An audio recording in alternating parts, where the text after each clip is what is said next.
Manhood is exceptionally hard, and life is hard. But how you shape yourself will determine how hard it is for you and how miserable it will be. As a man, there is no easy life. Your life is not about being easy. Your life is not about being happy. Your life is always going to be difficult. All of the pain you feel, all of the sadness you feel, you're supposed to feel as a man, and you have two effective binary choices. You either go through the suffering and go through the trauma and go through the hardship it takes to be a man of value, or you suffer eternity as a nobody. And being invisible, I would argue, is almost worse. You can have a very stress-free life if you work in Starbucks. You don't care about the Starbucks once you clock off. You go home, you play video games, and you exist until you die. That's stress-free, but you have to suffer being a nobody. Alternatively, you can go out there into the world, try and implement your mark on the world, work hard, try to get rich, more money, more problems. You can try and start a business, the stress of that. You can lose your girlfriend because all you're doing is working. This is a new level of stress, a new level of trauma, but at least you'll be a somebody at the end of it. There's two ways to suffer. You either suffer as becoming a somebody, or you suffer as a perpetual and forever nobody. What did Napoleon say? He said, glory is fleeting, but obscurity is forever. Absolutely. Glory is fleeting, but obscurity is forever. And when he says fleeting, that's a really good point, because everything in life is rented, especially your glory as a man. When you have a good body, it is not a good body as complete. It's not finished. You haven't completed the task. You have rented that good physical condition. You must train every day to retain it. Everything is rented. Your body, you don't just get a good body and you're done. You still have to go to the gym every day to maintain that good body. You don't just get a hot girl and it's done. You still have to work hard for her to always love you and respect you. You don't just start a business and now you're rich. No, you have to start a business and work on that business every day. If you take your eye off the business, it will fail. Everything in life is rented. So when he says glory is fleeting, he's also absolutely not correct, because glory is fleeting and you have to constantly and endlessly work for it and make sure that you never stop. Otherwise, it will be taken from you.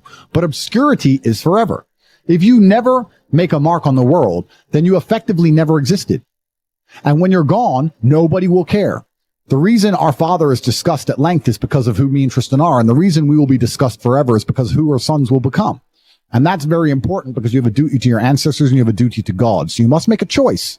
And this is genuine choice for you people at home. Do you want to live in obscurity forever and be invisible and not matter and have an easier life? I would argue that it's not easier, because in your heart and in your soul, you're going to feel guilty knowing you could have been something you're not. Or do you want to try your absolute best and struggle and suffer every day of your life, paying the rent for all of the amazing things around you?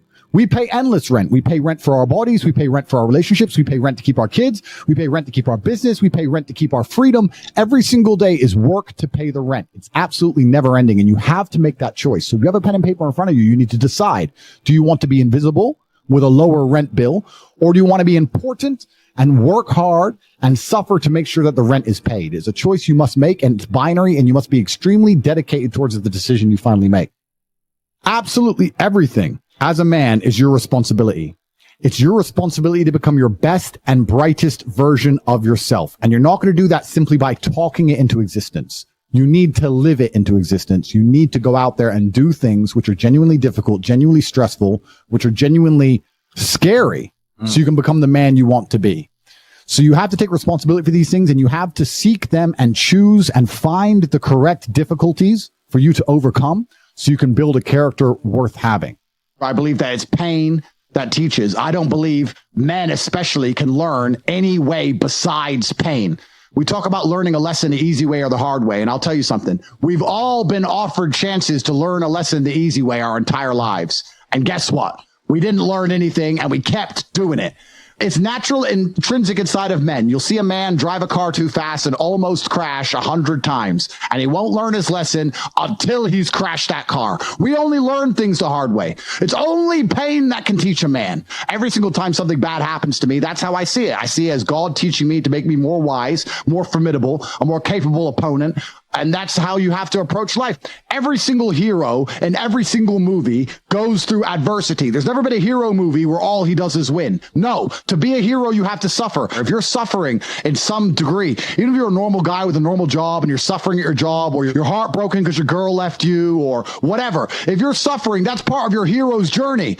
There is no hero's journey without suffering. If you have an easy life the whole way through, you never get to be a hero. That's the whole point of being a man, is that you're supposed to suffer. You're supposed to eat pain for breakfast. You're supposed to come and grow into a better version of yourself. That's exactly what life's supposed to be about as a man. And if you want to be a superhero in life, you need to understand that For 80% of the movie, you're going to suffer. For 80% of the movie, you're going to lose. Watch any superhero movie. For 80% of the movie, it is nothing but pain and frustration and difficulty. And when your life is that way, you have a chance to grow into something fantastic, and you should thank God for every difficult thing he puts in your path. Think about a superhero movie. A man is unfairly imprisoned in a Romanian jail cell and trained so hard he emerges stronger than ever before. That is a movie.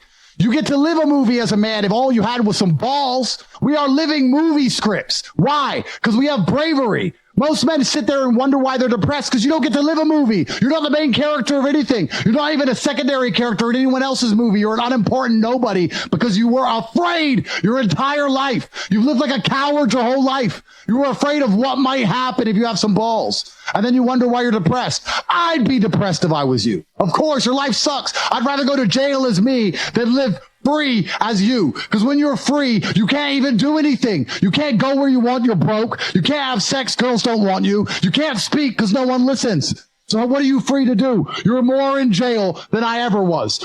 My mind is free. I'm allowed to think what I want to think and say what I want to say. They have thoughts and they go, don't know if I should say that.